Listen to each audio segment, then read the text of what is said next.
નમસ્કાર, સ્વાગત છે આપનું. આપ જોઈ રહ્યા છો ન્યૂઝ 18 ગુજરાતી. હું છું આપની સાથે દીપા શર્મા. મહત્વપૂર્ણ સમાચાર પ્રાપ્ત થઈ રહ્યા છે. લોકસભા ચૂંટણી પહેલા કોંગ્રેસમાં ભંગાણ. ધાનેરાના પૂર્વ ધારાસભ્યએ રાજીનામું આપ્યું. ધાનેરાના પૂર્વ ધારાસભ્ય જોઈતા પટેલે રાજીનામું આપ્યું છે. જોઈતા પટેલ ભાજપમાં જોડાય તેવી સંભાવના.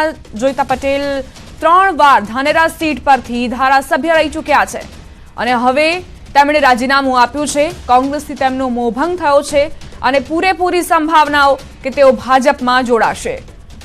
લોકસભા ચૂંટણી પહેલા ભાજપમાં ભરતી મેળો યથાવત છે અને તેમાં હવે જોઈતા પટેલે પણ રાજીનામું આપ્યું છે. કોંગ્રેસમાં વધુ એક વખત ભંગાણ. જોઈતા પટેલ જે 3 વખત ધારાસભ્ય રહી ચૂક્યા છે તેમણે રાજીનામું ધરી દીધું છે. સંવાદદાતા કિશોર જોડાઈ ગયા છે વધુ જાણકારી સાથે. કિશોર, એવું તે શું બન્યું કે જોઈતા પટેલે રાજીનામું આપી દીધું?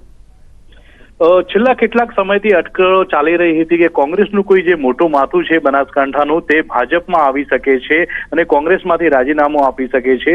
આવી અટકળો તો છેલ્લા 6 મહિનાથી ચાલી રહી હતી અને ગઈકાલે જ્યારે જોઈતાભાઈ પટેલ દ્વારા શક્તિસિંહ ગોહિલને પત્ર લખવામાં આવ્યો હતો અને પત્ર રૂપે તેમને રાજીનામું જે છે તે શક્તિસિંહ ગોહિલને આપવામાં આવ્યું છે અને પ્રાથમિક સભ્યપદેથી જે કોંગ્રેસના પૂર્વ ધારાસભ્ય જોઈતાભાઈ પટેલ છે તેમને રાજીનામું આપી દીધું છે અને ટૂંક સમયની અંદર તેઓ ભાજપ સાથે જોડાય તેવી ચર્ચાઓ પણ અત્યારે જોર પકડ્યું છે. મહત્વની વાત એ છે કે જોઈતાભાઈ પટેલ એ લોકસભાની ચૂંટણી પણ કોંગ્રેસમાંથી લડી ચૂક્યા છે. તે ઉપરાંત કોંગ્રેસમાંથી ધાનેરા વિધાનસભા સીટ પરથી 3 વાર ધારાસભ્ય પણ રહી ચૂક્યા છે અને જોઈતાભાઈ પટેલ સાથે કોંગ્રેસના જે અનેક આગેવાનો પણ છે તે પણ ટૂંક સમયમાં કોંગ્રેસમાંથી રાજીનામું આપીને ભાજપમાં જોડાય તેવી સંભાવનાઓ અત્યારે તો વ્યક્ત થઈ રહી છે. દીપા, કિશોર, હાઈકમાન્ડ તરફથી જોઈતા પટેલને કોઈ જવાબ આપવામાં આવ્યો? શું એ સંતોષકારક ન હતો એટલે તેમણે આવો નિર્ણય કર્યો? કોઈ રજૂઆત તેમણે કરી હતી તેના વિશે આપની પાસે કોઈ જાણકારી?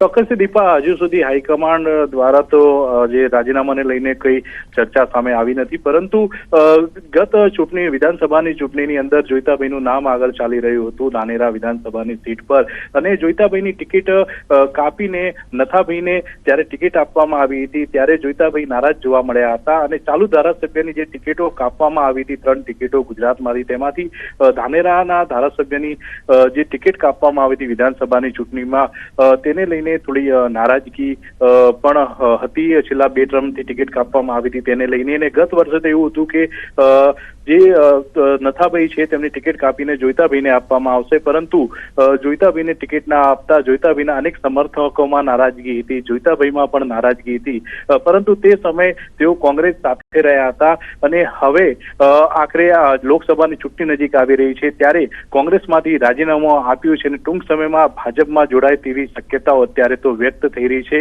મહત્વની દીપા વાત એ છે કે લોકસભાની ચૂંટણીમાં જે બનાસકાંઠા અટકાવવા માંગુ છું. જોઈતા પટેલ પોતે જોડાઈ ગયા છે. જોઈતાભાઈ, એવું શું બન્યું કે તમે રાજીનામું ધરી દીધું કોંગ્રેસ પક્ષમાંથી?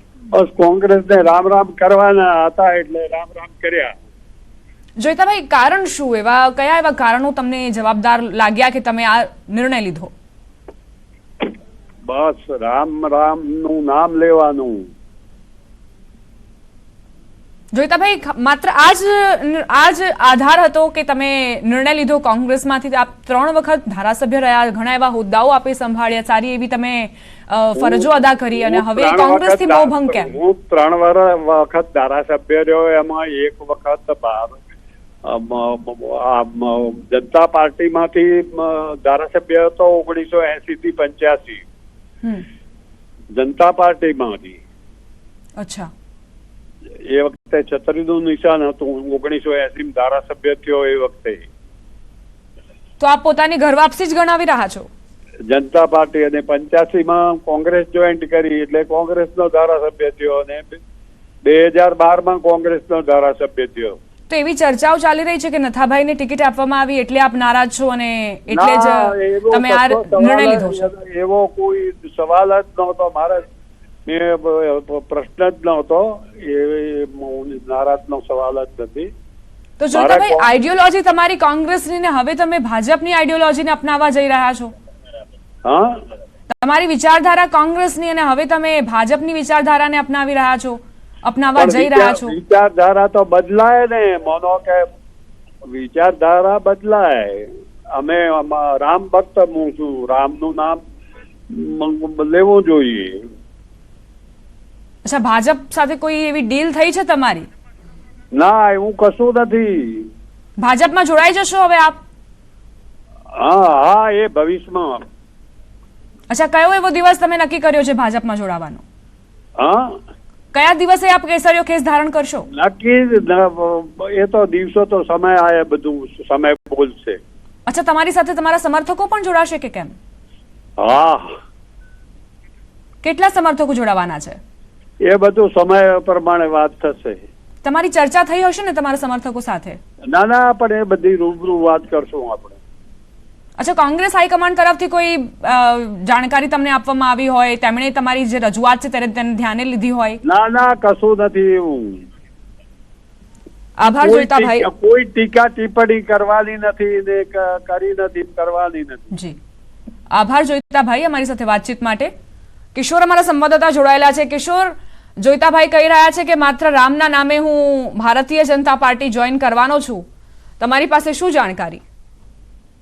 ચોક્કસથી અત્યારે જોઈતાભાઈ કહી રહ્યા છે કે રામના નામે પાર્ટી જોઈન કરવાના છે, પરંતુ જ્યારે થી નથાભાઈને ટિકિટ કોંગ્રેસમાંથી આપવામાં આવી હતી, જોઈતાભાઈની ટિકિટ કાપીને સતત 2 ટર્મ સુધી નથાભાઈને ટિકિટ આપવામાં આવી હતી, તેને લઈને જોઈતાભાઈ તેમજ તેમના સમર્થકોમાં નારાજગી તો જોવા મળી રહી હતી અને આ નારાજગી હતી તેને લઈને જ આ રાજીનામું આપ્યું હોય તેવી ચર્ચાઓ પણ થઈ રહી છે. દીપા, બીજી મહત્વની વાત એ છે કે બનાસ ડેરીની અંદર જોઈતાભાઈ પટેલ છે તે વર્ષોથી ડિરેક્ટર છે અને બિનહરીફ ડિરેક્ટર ચૂંટાય છે. જ્યારે પણ બનાસ ડેરીનો અથવા ભાજપનો કાર્યક્રમ હોય છે તેમાં અનેકવાર જોઈતાભાઈ છે તે જોવા મળતા હતા અને આખરે હવે જોઈતાભાઈ ભાજપમાં જોડાવા જઈ રહ્યા છે તેવું જોઈતાભાઈએ પણ સ્વીકાર્યું છે.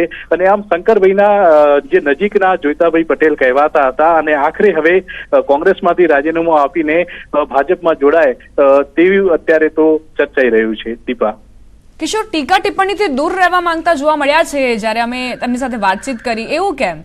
કોઈ આધાર તેવું નથી ગણાવી રહ્યા, માત્ર એક જ વાત કરી રહ્યા છે કે શ્રીરામના નામ પર હું ભારતીય જનતા પાર્ટી જોઈન કરી રહ્યો છું. આટલા વર્ષો સુધી કોંગ્રેસની વિચારધારા અને હવે ભાજપની વિચારધારા. દીપા, જોઈતાભાઈ પટેલ જે છે તે 1981માં એમને રાજકારણ જોઈન કર્યું હતું અને 1981માં તેઓ ધાનેરા તાલુકા પંચાયતના પ્રમુખ બન્યા હતા અને તે બાદ 1985માં ધારાસભ્ય બન્યા હતા. એટલે કે તેઓ વર્ષોથી કોંગ્રેસ સાથે જોડાયેલા છે, વર્ષોથી રાજકારણ જે તેમનું જોવા મળી રહ્યું છે.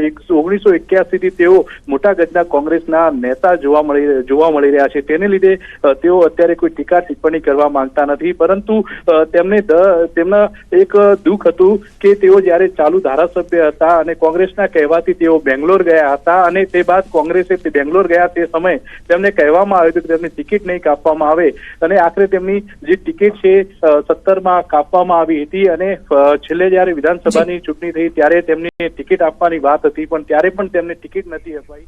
જી કિશોર, આભાર જાણકારી આપવા માટે.